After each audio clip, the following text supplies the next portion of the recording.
शहापूर तहसील कार्यालयात आज सेलोटी येथील जे 2 बैल वीज पडून मरण पावले या संदर्भात पंचनामा आणि पोस्टमॉर्टम रिपोर्ट घटनास्थळी न जाता अधिकाऱ्यांनी बनावट तयार केला।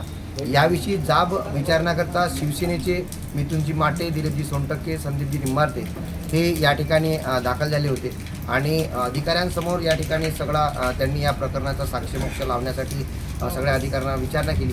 नेमकं या प्रकरणात आज तहसील कार्यालयात काय काय झालं याविषयी जाणून घेऊया। उमरेड विधानसभेचे सचिव आहेत शिंदे सेनेचे दिलीपजी सोनटक्के। सोनटक्के साहेब, काय झालं आज या तहसील कार्यालयात? आम्ही 3 दिवसा अगोदर म्हणजे परवाच्या दिवशी शेतकऱ्याच्या दिवशी आम्हाला खबर लागली 2 बैल मरण पावले। तर आम्ही त्यांच्या बांधावर गेलो। सकाळी शेतकऱ्याला विचारणा केली की बाबा तुमच्याकडे कोण अधिकारी आलेत? त्यांनी सांगितलं की एकही अधिकारी आमच्याकडे देखून पाहिलं नाही। आणि डॉक्टरांचा विषय घेतला तर डॉक्टरांनी म्हटलं म्हणे की बाबा तुम्ही बैल गाळून द्या, मी बसल्या पंचनामा करून तुमचा अहवाल सादर करून तुमचे पैसे मागून देतो। आम्हाला वाईट वाटलं।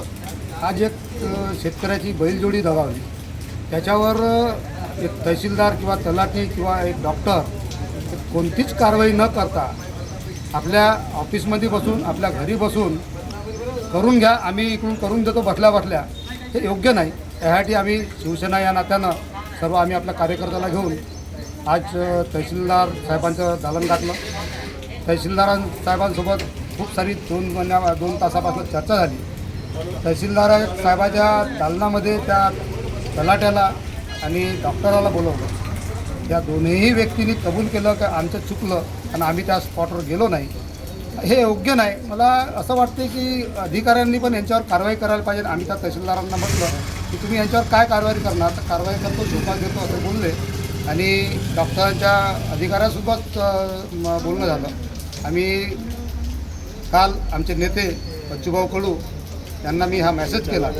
मेसेज केल्यानंतर त्यांनी मला रिप्लाय तुरंत मला फोन केला की असं कसं झालं। मी त्यांना सविस्तर सांगितलं, तहसीलदाराचा नंबर दिला, तहसीलदारांनी फोन उचलला नाही। तर आज सकाळी बच्चूभाऊ कडू यांनी शेतकऱ्याला स्वतः फोन करून त्याच्यासोबत काय घडलं हे विचारणा केली। असा हा लोकनेता, या लोकनेत्याला आम्ही हे सांगितलं की भाऊ अधिवेशन चालू आहे, या लोकांवर कारवाई व्हायला पाहिजे, अधिवेशनमध्ये मुद्दा मांडा, हे मी स्वतः बोललेलो आहे। आता ते त्यांची कारवाई करण्याच्या प्रोसेसमध्ये असतील असं एकंदरीत चालू आहे। आणि मला असं वाटतं का अधिकाऱ्यांना खूप माज आल्यासारखा दिसतो आहे याच्या स्थानिक लेवलच्या आमदाराची किंवा बाकी स्थानिक लोकलच्या नेत्यांची वचक नसल्यासारखी अशी उडवाउडवीचे उत्तर देणं, गुमराह करणं, सर्व आम्हाला गुमराह केलं। शेवटी आम्ही पण एक समजदार आहोत म्हणून आम्ही शांत राहिलो। त्या अधिकाऱ्यांना आमचं राजकारण काढलं, आम्हाला चीड आली। आम्ही काही अपशब्दात बोललो असेल त्यांना, पण राजकारण करायसाठी आम्ही नाही आलो। आम्ही जरी त्या बांधावर नाही गेलो असतो तर यांना जाग नाही आली असती आणि ह्याला जाग नाही आली असती तर शेतकऱ्याला काही मोबदला नाही मिळाला असता। आज सर्वचे सर्व राजकीय नेतेपासून तर अधिकारी जायला लागले। आम्ही तर छोटे कार्यकर्ते आहोत, शिवसेनेचे बच्चूभाऊचे कार्यकर्ते आहोत, शिंदे सेनेचे कार्यकर्ते आहोत, शिंदे साहेबांचे कार्यकर्ते आहोत। आम्हाला जसं वाटलं की आम्ही तसंच जसं 4-5 वाजताची घटना घडली तर सकाळीच आम्ही आज 8-8:30ला त्यांच्या बांधावर पोहोचलो।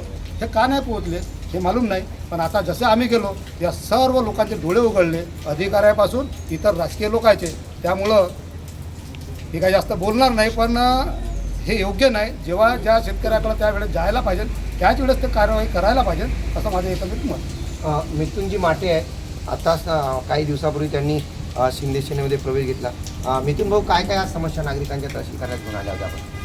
आज आम्ही इथं या तालुक्यामध्ये माझा पहिलाच आरोप आहे। मी भारतीय जनता पार्टीत काम करत असताना या तालुक्यामधले जे अधिकारी आहेत हे माजलेले आहेत, यांना कुठेही पैसे दिल्याशिवाय काम होत नाही। मी भारतीय जनता पार्टीत बोलता तिथल्या नेत्यांना काही जाग आला नाही। मी बच्चू कडूच्या नेतृत्वात, तुमाने साहेबांच्या नेतृत्वात मी शिवसेनेत पक्षप्रवेश केला। त्या दिवसापासून माझा कुठलाही शेतकरी कुठेही कुठली घटना झाली शिवसेना तिथं पोहोचणार आहे आणि यानंतर या अधिकाऱ्यांचा माज शिवसेना स्थायीला देण्यात येईल। या अधिकाऱ्याला आज जे आम्ही तहसील ऑफिसमध्ये प्रश्न केलेत त्यांनी आमच्यासोबत अरेरावीची भाषा केली की तुम्ही राजकारण करून राहिले।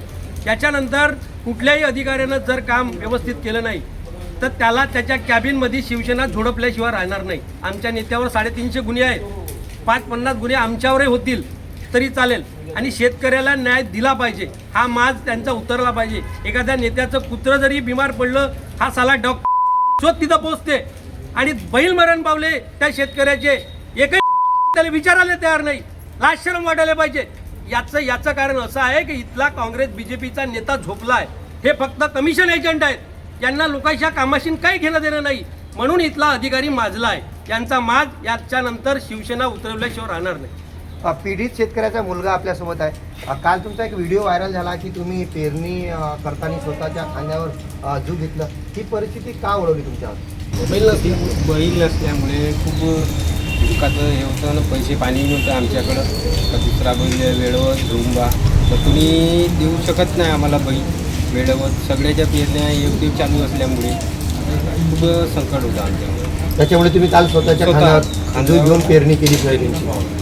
खूप वेदना झाल्या या यांना विषयावर. खूपच कान पण दुखत होते, पाय पण असे भरून काय आता या प्रकरणात तुम्हाला शासनाकडून आणि प्रशासनाकडून वेळोवेळी काही मदत आणि सहकार्य मिळत आहे का?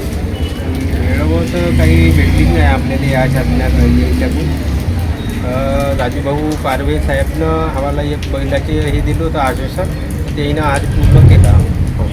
शासकीय मदत अजून मिळायची आहे. हो. अविनाशजी चिमुरकर भिवापूरचे नेते आहे. अविनाश भाऊ, तुम्ही प्रॉपर तहसील कार्यालय नेहमीच येतात. कसा आहे तहसील कार्याचा रिस्पॉन्स आता लोकांना मिळत आहे?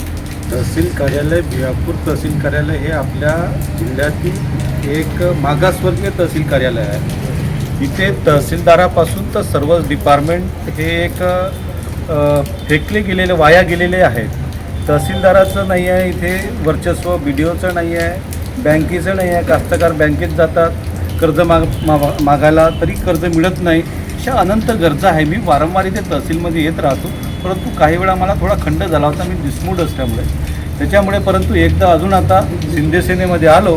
शिंदे सेनेचा काय वचका असतो, शिंदेचं काय नेतृत्व असते हे आपण दाखवून देऊ आणि भिवापूर तालुक्याला एक चांगला कणखर नेतृत्व लाभेल आणि पुढच्या वाटचालीला खूप चांगला सोयीस्कर होईल असं आपण काम करू.